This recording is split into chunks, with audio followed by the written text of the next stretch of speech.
শখের বলতে আর জীবনের সাথে কোনো কিছুই জড়িত করব না, হোক সেটা জিনিসপত্র কিংবা মানুষ। শখ নামের জিনিসটা হয়তো আমার জীবনের সাথে যায় না। শখের জিনিস পাওয়ার অধিকার কি আমার নেই? কোনো এক জ্ঞানী মানুষ কথাটা কিন্তু ঠিকই বলে গেছে। শখের জিনিসগুলো হয়তো অবৈধ, না হয় নিষিদ্ধ, না হয় অন্য কারো। কথাটা একদমই আমার সাথে মিলে গেছে। আসসালামু আলাইকুম, কি অবস্থা সবার, কেমন আছে? অনেকদিন ঘোরাঘুরির পরে নিজের মন পছন্দ ডিজাইন চয়েস করে খাটের সাথেই ঠিক ম্যাচিং করে একটা আলমারি বানিয়েছি।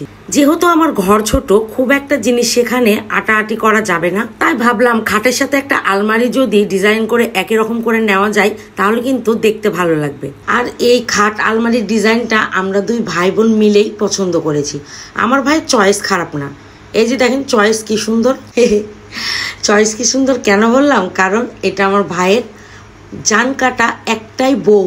আমাদের বাড়ির রাস্তাগুলো অনেক ছোট, সেই দিকটা আলমারিটা অনেক বড় হয়ে গেছে, আর সেই আলমারিতে ব্যথা পেয়েছে আমার ভাই। 3-4 জন মিলে অনেক কষ্ট করে বাসার ভিতরে আলমারিটা ঢুকিয়ে ফেলেছে, কিন্তু আমার বাড়ির গেটের ভিতরে একবারই ঢুকছিল না, কারণ আমার বাড়ির গেটটা একেবারে ছোট, সেখান থেকে সিঁড়িতে উঠানো অনেক বেশি কষ্ট হচ্ছিল। আর এইখানেই উঠাতে যেয়ে আমার আলমারির একটা কোনায় ভেঙে গেছে। এত শখ করে পছন্দ করে জিনিসটা নিয়ে আসলাম, ঘরে উঠাতেই পারলাম না, ব্যবহার করতে পারলাম না, সেখানে যদি এমন একটা ক্ষতি হয়ে যায় তাহলে কার না মন খারাপ হয় বলেন?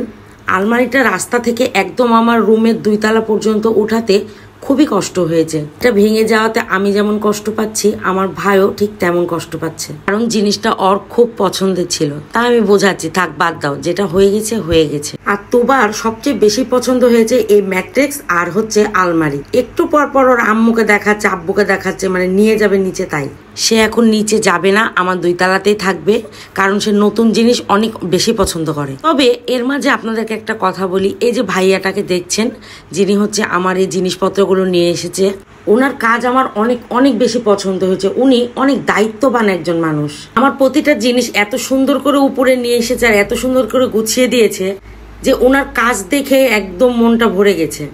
আর তোবার মন ভরে গেছে আমার হলো আলমারি দেখে। সে এখন আলমারিটা নিচে নিয়ে যাবে, উপরে আমাকে দিবে না। খাট যেহেতু নিয়ে এসেছি, আর তার সাথে একটা তোষক না হলে তার আরামের ঘুম হবে না, তাই একটা তোষক বানানোর জন্য পরের দিন চলে গেছিলাম, যদিও বা সেই দিন হয়নি, রাত হয়ে গেছিল, এই জন্যই পরের দিন তোষক বানাতে গেছিলাম। আর সাথে করে নিয়ে গেছিলাম এই সুন্দরী মেয়েটাকে। সুন্দরী মেয়েটাকে দিয়ে কিন্তু অনেক বেশি কাজও করিয়েছি। আমার আলমারি আর খাটের ডিজাইন আপনাদের কেমন লেগেছে আমাকে অবশ্যই কমেন্ট করে জানাবেন। খাট আলমারির সাথে আমার রুমে আরো কি কি আছে সবকিছু আপনাদেরকে অন্য এক ভিডিওতে দেখাবো। তো সবাই ভালো থাকবেন, সুস্থ থাকবেন। আল্লাহ হাফেজ।